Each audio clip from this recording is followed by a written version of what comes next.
Shalom adik-adik, selamat pagi. Kita bertemu lagi di dalam renungan firman Tuhan untuk anak sekolah minggu. Apa kabar adik-adik hari ini?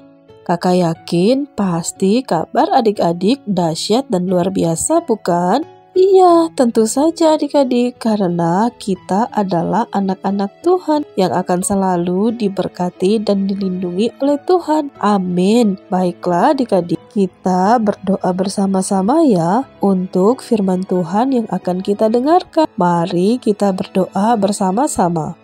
Tuhan Yesus yang baik, terima kasih untuk kasih setiamu di sepanjang hidup kami. Engkau selalu melindungi dan menjaga kami, bahkan memberkati kami. Kami sangat bersyukur dan berterima kasih kepadamu ya Tuhan. Dan saat ini kami akan mendengarkan firman Tuhan. Biarlah firman itu menjadi berkat bagi kami. Tanamkanlah firman itu di dalam hati kami. Di dalam nama Tuhan Yesus kami berdoa. Haleluya. Amin.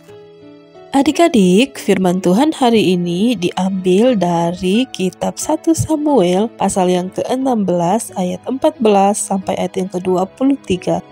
Daud di istana Saul. Adik-adik, Daud telah diurapi menjadi raja oleh Samuel, dan sejak saat itu dan seterusnya Roh Tuhan berkuasa atas Daud. Sementara itu, Saul masih memerintah di Israel, walaupun Tuhan telah menolaknya. Dan Saul tidak mengetahui bahwa Allah melalui Samuel telah memilih seseorang yang akan menggantikan posisinya sebagai raja. Tahukah adik-adik mengapa Tuhan mencarikan raja yang baru bagi orang Israel? Bukankah Raja Saul masih kuat dan masih mampu untuk memerintah? Ya adik-adik, Raja Saul telah melanggar perintah Allah. Saul tidak taat kepada Allah. Saul bertindak sesuka hatinya. Saul tidak mendengarkan Tuhan. Kisah ini adik-adik bisa baca di dalam kitab 1 Samuel pasal yang ke-15. Adik-adik baca di rumah ya. Karena ketidaktaatan Saul membuat Allah menolaknya menjadi Raja Israel lagi. Dan Allah telah memilih seorang muda penggembala domba, yaitu Daud. Sejak Allah menolak Saul menjadi raja, Roh Tuhan pun mundur dari Saul. Sekarang Roh Tuhan tidak ada pada Saul lagi.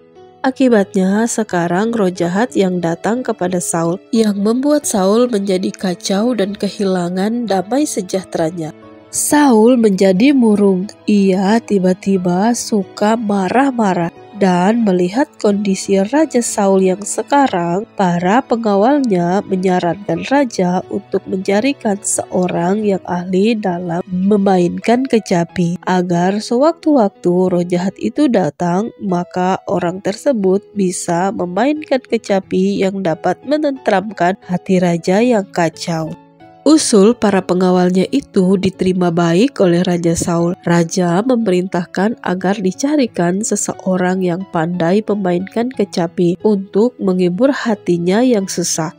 Salah seorang pengawalnya mengatakan bahwa ia telah melihat seseorang yang sangat pandai memainkan kecapi. Ia adalah anak laki-laki Isai dari Bethlehem bernama Daud, seorang pengembala domba. Daud yang muda adalah seorang pahlawan dan seorang prajurit yang pandai berbicara dan berperawakan yang elok, seseorang yang disertai oleh Tuhan.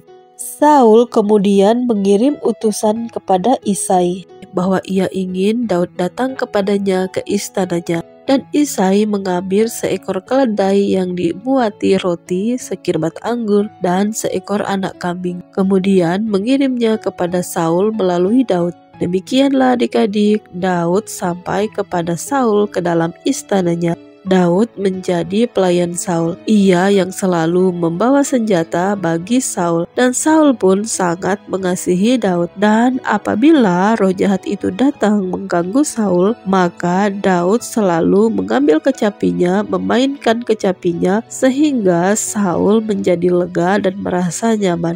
Dan roh yang jahat itu pun mundur dari Saul. Adik-adik, firman Tuhan hari ini sudah kita dengar tentang Daud yang disertai Tuhan dan roh Allah ada padanya, dan Saul yang ditolak oleh Allah dan dikuasai oleh roh jahat. Bagaimana Tuhan selalu menyertai Daud dan menjadikannya semakin besar. Daud disukai oleh Saul. Adik-adik, Saul dahulunya juga pernah disertai oleh Tuhan dan Roh Allah ada padanya pada saat Saul dengar-dengaran dan taat kepada Tuhan. Namun saat Saul berubah dan tidak mentaati Allah, maka Tuhan pun meninggalkannya dan sekarang Saul dikuasai oleh roh jahat. Adik-adik, sangat penting bagi kita untuk taat kepada Allah, kepada perintah-perintahnya, agar roh Allah tetap tinggal di dalam hati kita. Karena jika kita tidak taat kepada Allah, maka kita akan mengalami keadaan yang sama seperti Saul. Damai sejahtera Saul diambil daripadanya, sehingga Saul sampai-sampai harus dihibur hatinya, karena damai sejahteranya telah hilang dari hatinya.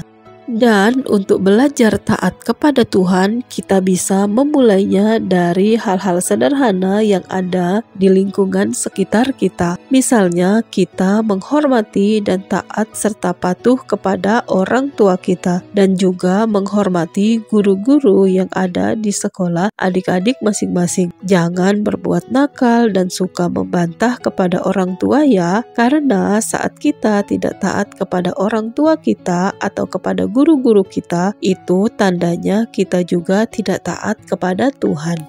Dan ada perbedaan antara orang yang memiliki roh Tuhan dan roh jahat di dalam hatinya. Orang yang memiliki roh Tuhan di dalam hatinya adalah mereka yang akan terus melangkah maju dan semakin besar untuk memuliakan Tuhan, karena roh Tuhan itu selalu menyertainya, seperti Raja Daud. Dan orang yang memiliki roh jahat di dalam hatinya akan semakin hancur karena tidak ada damai sejahtera di dalam hatinya, sama seperti Saul. Sekarang pilihan ada di tangan kita adik-adik, mau taat kepada Tuhan, bonusnya kita disertai oleh Tuhan di dalam segala hal, atau disertai oleh roh jahat dan bonusnya adalah kehilangan damai sejahtera. Amin firman Tuhan. Mari kita berdoa untuk firman Tuhan yang sudah kita dengarkan. Terima kasih Tuhan untuk firman Tuhan hari ini. Kami mohon ampuni kami jika kami sering tidak taat kepada Tuhan, tidak patuh kepada orang tua kami. Lewat firman Tuhan hari ini, kami mau belajar taat kepada Tuhan. Roh Kudus, tolong pimpin kami. Dalam nama Tuhan Yesus kami berdoa. Haleluya. Amin.